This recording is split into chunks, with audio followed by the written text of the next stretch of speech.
Thank you for joining this webinar today. I am Jessica Parker. I'm the owner of the Dissertation Coach. And today, one of our star statisticians is here, Dr. Mia Andrews.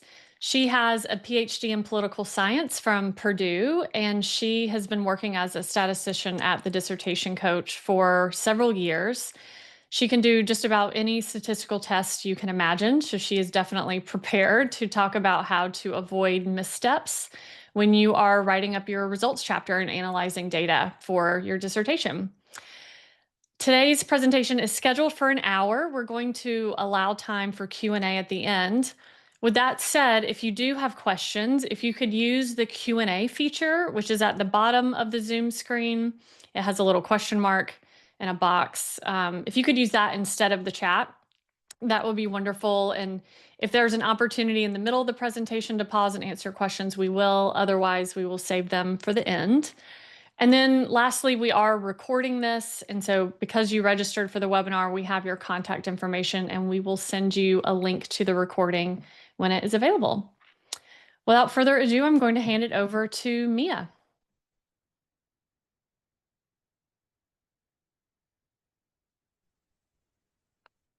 Hi, everyone. Welcome. And thank you, Jessica. First, I just want to make sure that everyone's able to hear me. Okay. Yep, you're all good. Okay, awesome. So hi, as Jessica said, my name is Amelia Andrews, or Mia is what I generally go by. I'm really glad that you're here. Whether you're just starting out or you're on your dissertation or you're knee-deep in your data, today's session is designed to help you strengthen one of the most important parts of your project, which is your analysis. As Jessica said, I have my PhD in political science with a focus on public policy from Purdue University, and I've been working with the Dissertation Coach for the past 4 years, maybe? Yeah, that sounds about right.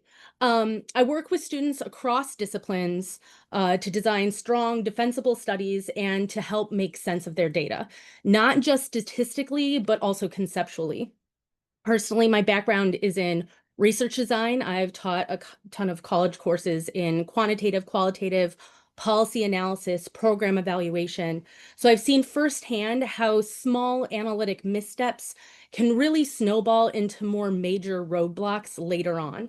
This session isn't about turning you into a statistician. It's about helping you to recognize where problems usually occur in data analysis, why they happen, and how to avoid them.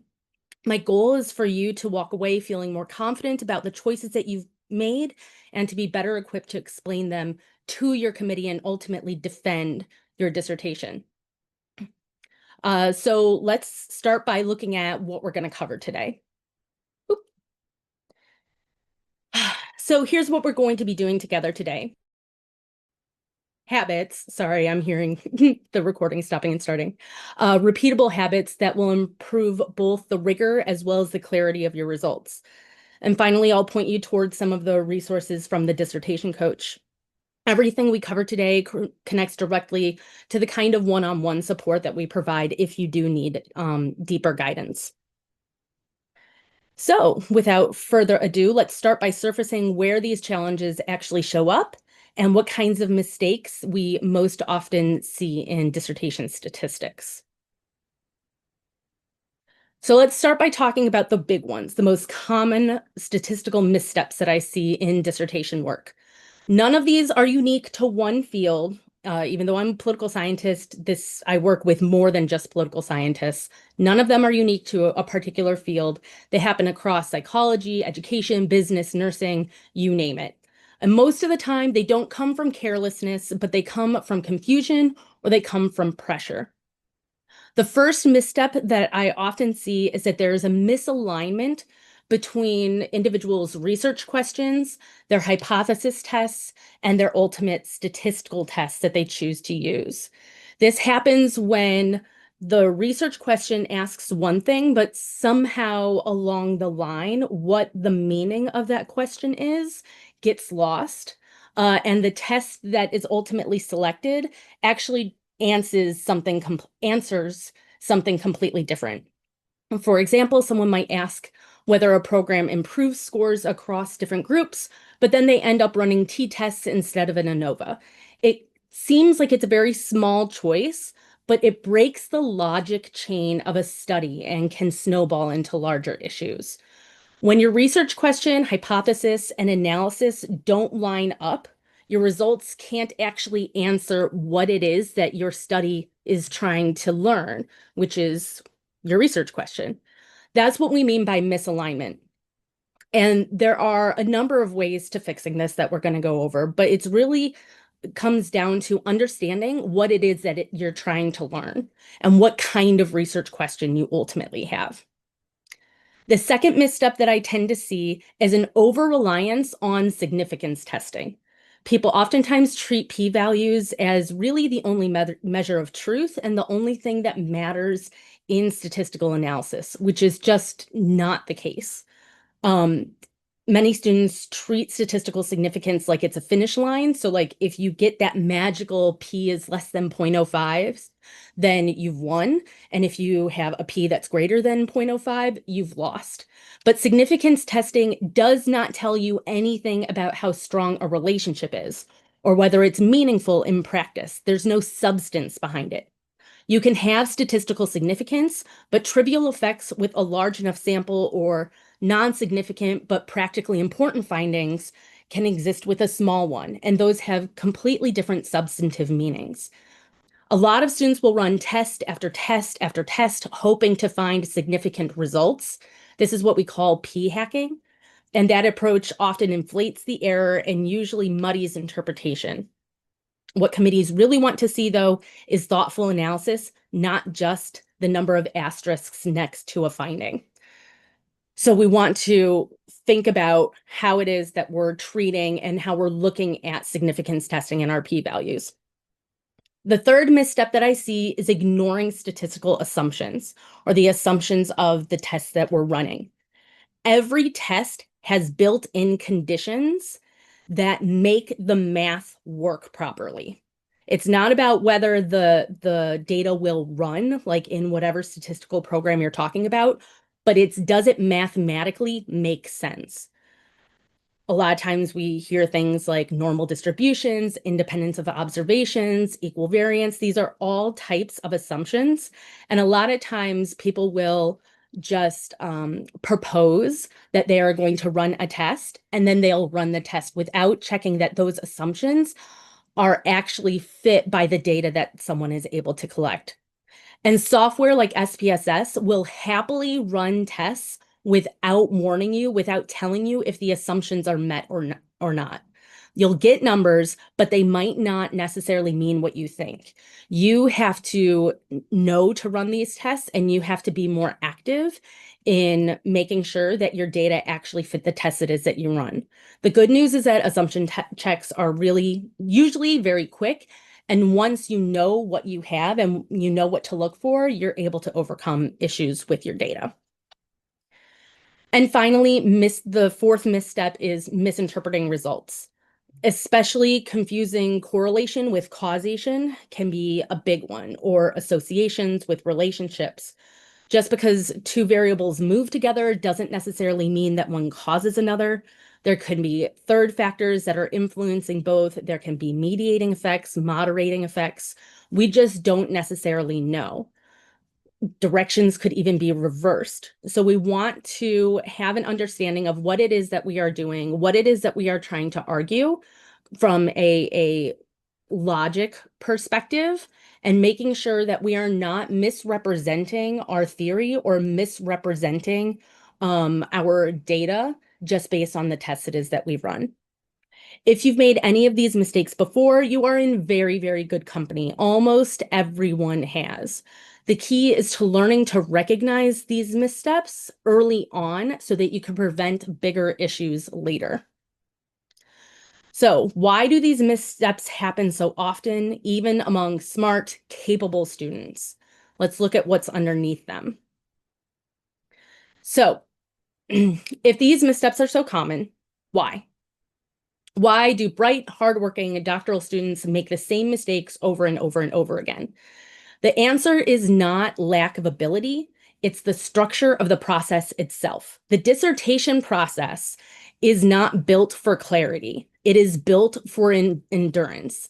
The dissertation process is a marathon, right? I think most, if not all of us, can relate to that.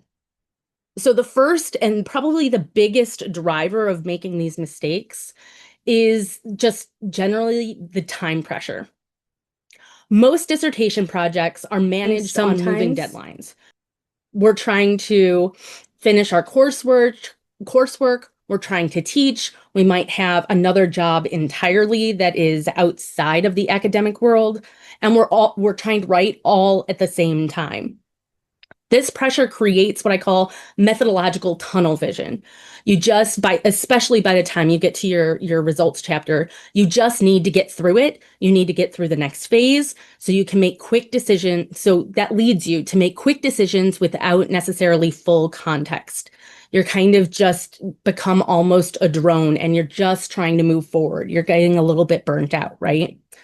And then when you go back to get feedback from your advisors, a lot of times it's inconsistent. One committee member might want more detail. Another says that it's too technical. Another points you in a totally different direction. That lack of coordinated guidance forces students to make decisions in isolation, sometimes using whatever worked for someone else's dissertation or what they think they should do, as opposed to what actually fits your own dissertation and what your research question is calling for. That pressure creates shortcuts in design and analysis, not out of laziness or out of a lack of understanding, but purely out of survival. By the time most students reach data analysis, they're just trying to survive the process. And you've got that that light at the end of the tunnel that's right there. And you're not really wanting to rethink your entire design logic or rethink everything that you've done, especially when you've already had your proposal approved. But this is where small analytic cracks start to show, and sometimes we do need to rethink things just to make sure everything lines up. The second reason we we run into these missteps is what I call SPSS autopilot. Software makes it deceptively easy to produce output. You can click a few buttons, get a full set of results in seconds. But what the software does not do is think for you. It doesn't ask whether the analysis makes sense, whether it makes sense for your question or for your data type. It doesn't tell you if you violated assumptions or if you've used the wrong test entirely. This is something that you as the manual override and as the person with the ideas and the knowledge creator have to do for yourself. A lot of times students will see output, they'll see numbers, they'll see that SPSS was able to run something, so it has to be okay. And they assume that that means that the results are correct. But over-reliance on a tool, I mean, it's completely understandable. Most graduate students teach students how to run tests, but not how to think through which test is conceptually justified. So we get this disconnect between design logic and analytic practice. The convenience can hide a lot of risk if you don't slow down to check assumptions or to interpret output critically and think about, what does this mean for my data? What does this mean for the research question that I have put out there? The third reason we see a lot of these missteps is just a gap in training. A lot of times we see that students have uneven or they have really fragmented training. A lot of doctoral programs focus on getting students through the minimum required statistics courses, I mean. Often you're taking these courses years before you actually conduct research, and depending on how your program is structured, you may or may not gain practice through your other coursework, depending on what kind of papers your professors require of you. So when you finally reach your own project, for some people, it's their first time conducting their own research, and they're trying to recall a test from a PowerPoint that they saw in like 2019, while you're actually juggling real data and the real pressures that come along with completing a dissertation. And unless you're in a program that integrates design, analysis, and interpretation as a system that is developed across all of your coursework, you may not have ever been shown how to connect all of these elements. That's why so many students feel lost even after passing stats sequences. The problem isn't competence, it's continuity. And even students who did well in specific stats courses, oftentimes they weren't connected to or taught to connect research design, research questions, and statistical tests into a single logical system. So people end up memorizing formulas instead of understanding fit. And that's where confusion creeps in. So we need to rethink the whole system of research as opposed to these various elements as isolated things. And finally, the fourth reason that we run into a lot of these missteps is anxiety and perfectionism, which as a doctoral student, a lot of us just naturally have. I see a lot of us just generally have like a type A type of personality. And I think that every doctoral student knows this anxiety and perfectionism very intimately. The dissertation feels in a lot of ways, it's really high stakes and it feels like a final exam, or we have so much of our own personal identity that is wrapped up in our dissertation. So a lot of times we see students overcompensate. They add tests that they don't need, they second guess every output or freeze completely because they're too afraid to make mistakes. Ironically, that pressure oftentimes leads to more mistakes, either from overcomplicating the analysis or avoiding decisions altogether. And something that we need to remember is that the goal is not to eliminate uncertainty, but to create a structured process where uncertainty, your own uncertainty, does not derail you.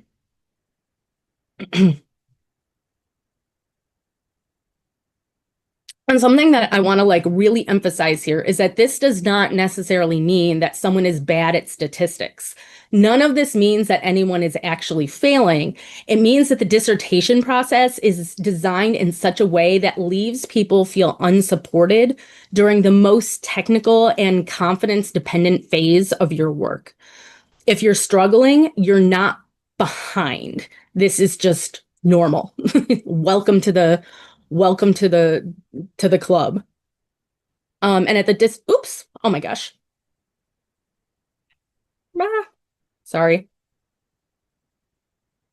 We often especially at the dissertation coach, because we work with so many students across different programs, we see these same patterns every day. But with the right structure and early guidance, most of these problems can be caught, and prevented before they cause real setbacks.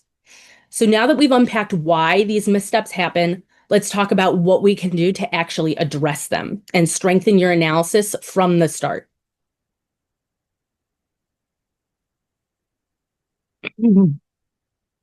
And these are the same strategies that I teach my consulting clients and that the whole team at the Dissertation Coach really emphasizes every day. First, we want to prioritize alignment. All of our goal in writing a dissertation is to create knowledge, and it's to connect our data and our analysis to theory, and for a lot of people also to practice. And we want to make sure that that through line is present in everything that we're doing. And so that first strategy is focusing on our alignment, making sure that our research questions are actually answered by our hypotheses, and that our statistical tests are actually testing those hypotheses, forming a clear logic chain. Every choice in your analysis should trace directly back to what you're trying to learn, and that is your research question. So something I recommend to people all the time, as soon as you have a research question, write it on a Post-it note, stick it to the side of your computer monitor, because everything that you do, as soon as you have a research question, everything that you do needs to come back to that, and we don't want to ever get lost or ever go astray. If you start with a really clear, well-structured question that you understand what it's trying to ask, the rest of the analysis neatly writes itself. So once you have your research question and you're designing your analysis, you want to ask yourself, what is it that I am trying to find out? Is my question trying to understand difference? Is it trying to establish relationships? Is it about prediction? Is it about association? Different tests are required depending on that motivation of the question. And so understanding what the motivation of the question is going to necessarily point you in the direction of different tests that are and are not relevant. What kind of data do I have? You need to understand the difference between categorical data, continuous or interval data, and ordinal data. That too is going to determine what kinds of tests are or are not relevant for you. And finally, how many groups or variables are you testing? Are you doing a simple just two variable analysis, or are there more things that we need to take into account? What does the literature say? How does the literature operate? Okay, you're not having to remake the wheel with everything. Look at what other people have done, understand what it is that you are trying to do, and follow suit. Once you answer those three things, you can usually match your question to the right type of test. Like I said, there's difference tests, relationship tests, and predictive tests. So difference tests are things like t-tests, ANOVAs, MANOVAs.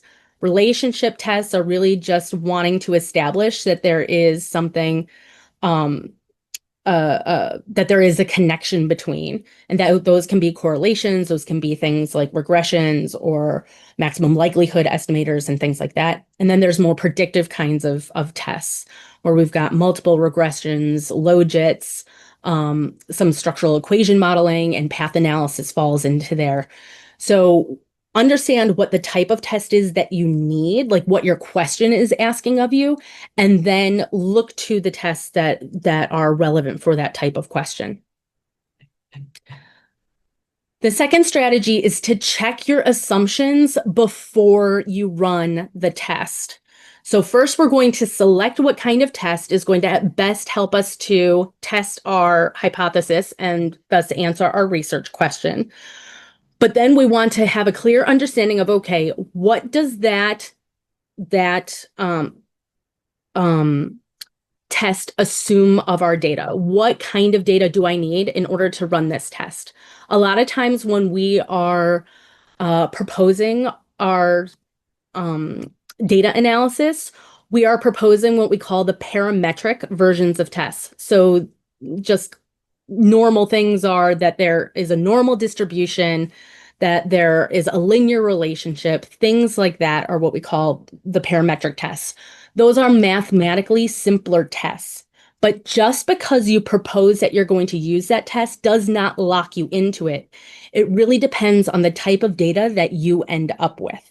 So you want to understand, okay, what is the test that I proposed or that I want to do? What are the assumptions that that test has? And do my data actually fit those assumptions? So you really need to have an understanding of the test. There's not just one set of assumptions that you have to follow or that you have to test for. Once you understand what those are, look at them. They're very quick diagnostic tests. We do like Shapiro-Wilks for normality, or you can make QQ plots, Levene's test for equality of variances. Other things that you want to do and make sure that you do is you want to look at the patterns of your missing data. How much missing data do you actually have? Is there some kind of a pattern to it? You also want to look for cases that we would call outliers that seem to be completely out there pulling against everything else. And you need to make some choices about how you're going to deal with your missing data and how you're going to be dealing with your outliers, because those can have a really big effect on the analysis results that you ultimately end up with. If you have violations of your assumptions, it's not the end of the world. We have non-parametric versions that we're able to run of tests that we're able to run our data with, or we're able to transform our data so that the data are able to actually fit the assumptions that we have. The main thing to know is that when you check your assumptions, you are making your test results more meaningful. And something else to remember also is that your committee is really going to appreciate that. And they're going to be able to look and be like, okay, you don't just know how to use the tools, but you know how to validate them. And you're understanding what it is that you're doing more than anything else, not just acting as a drone. The third habit that you want to get into is to move beyond significance testing. As we already talked about, p-values alone don't actually tell you that much. They just tell you whether a result is likely due to chance. Yeah, just whether it's likely due to chance. What committees and reviewers actually care about is the practical significance. How strong is the relationship between variables? How confident are you in the estimates that you have developed? And that's where effect sizes and confidence intervals come into play. Effect sizes like Cohen's d, eta squareds, tell you what the magnitude or how large an effect is.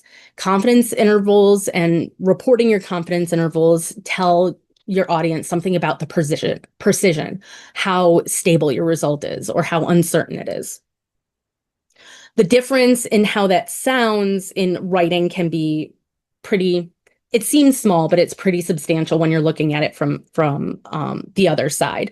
So a weak version is the treatment group scored significantly higher than the control group, p is less than 0.05, versus a stronger version, the treatment group scored significantly higher, p is less than 0.05, with a moderate effect size, a Cohen's d of 0.56, and a 95% confidence interval indicating consistent improvement across samples. Okay. That kind of clarity and thoughtful interpretation impresses committees. And it's not that it's any harder to complete, it's just more complete of a way of presenting your data. Reporting effect sizes turns your analysis from did it work to how much did it actually matter? And that's where the real insight and the real contributions live. Finally, and I cannot stress this enough, you want to create some kind of a research journal for yourself. You want to be able to document your decisions and your analytic choices. This is both for while you are in the throes of doing your data analysis, but it's also going to ultimately help with your write-up as well as your dissertation defense. This is so incredibly simple, but is often overlooked, an overlooked step that pays off enormously. Like I said, especially when you start writing everything up. So create a research journal for yourself. You want to keep a brief record of what tests did you run? Why did you run that test? What was your logic? What did you feel like this test was going to offer you? What assumptions have you checked? What were the results of those assumption checks? How did you clean your data? What did you do with your missing data? What did you do with outliers? Did you need to do any transformations? How have you interpreted key results? What's there? What's missing? And if you adjusted your approach at all, how did you adjust and why did you adjust? Keeping track of your logic as you're doing your analysis and not having to go back and remember what it is. Even a short analysis log or a running memo can save you hours and hours of work later. It also builds your credibility. You're showing that your decisions were deliberate. They weren't arbitrary. You weren't just acting as a drone or have like a list of steps that you were supposed to follow and just checking the mark, right? But being a more active participant in your own analysis. It makes your methods chapter stronger, and it helps you to stay consistent if you have to rerun analysis. And I cannot say this enough. It prevents you from going back and rerunning stuff that you forgot that you did. Trust me, that is invaluable. Committees love transparency because it makes replication and peer review possible. And if you get a tough question during your defense, because you already actively engaged and thought about what you were doing through that act of writing stuff down, whether it's by pen and paper or if it's on the computer, you're going to be more familiar. You're going to have a greater sense you're going to have internalized what it is that you did a lot better. And you'll be better able to explain why you did what you did during your defense. Because that's what a lot of the defense questions actually are about. Okay. So we've talked about what some common missteps are. We've talked about why those missteps happen, and we've talked about how we can try to overcome them. So let's look at a story about what this looks like in practice. So here's a real world example that I created slightly anonymous. It's kind of based on a number of people that I've worked with, but it's a very common situation that I see with clients all the time. So this student was studying the impact of different teaching methods on test scores. They had 4 classes that they were wanting to examine, and they wanted to see if the method that the teacher used mattered. So they ran a series of independent samples t-tests, one for each pair of classes. The problem with this is that multiple t-tests, just running a bunch of them sequentially, inflate type 1 error. In other words, you're increasing the chance that you are going to find something that is significant just because you are doing more tests. So even though it's a group by group comparison, it's really not the appropriate test that they should be using.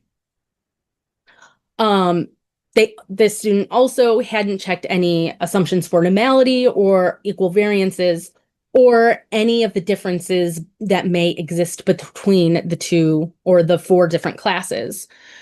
So even those results were shaky because we don't know if anything is left to chance or if it actually is the method, or if there's something systematically different between the 4 groups, right?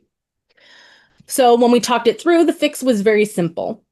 The question was about differences between multiple groups, emphasis on the multiple groups.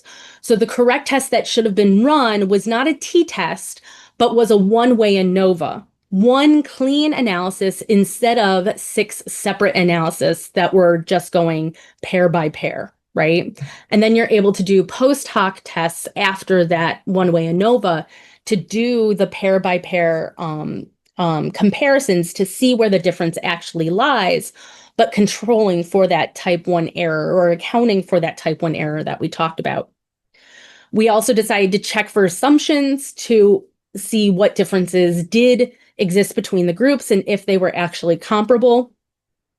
And we're able to identify effect size with those ANOVAs to show how meaningful the difference actually was. Suddenly, results that didn't make any sense at all and that were really, really messy because of all the various moving pieces started to make sense. And the narrative in the results chapter became very clear. That one teaching method outperformed the others, and not just that it was significant in one area, but significant across all of the comparisons. This kind of correction is one of the fastest ways to strengthen your dissertation. It does not require advanced statistics. It just requires alignment and clarity. And this is exactly the kind of support that we provide all the time, helping students make small analytic adjustments that dramatically improve the strength and the defensibility of work.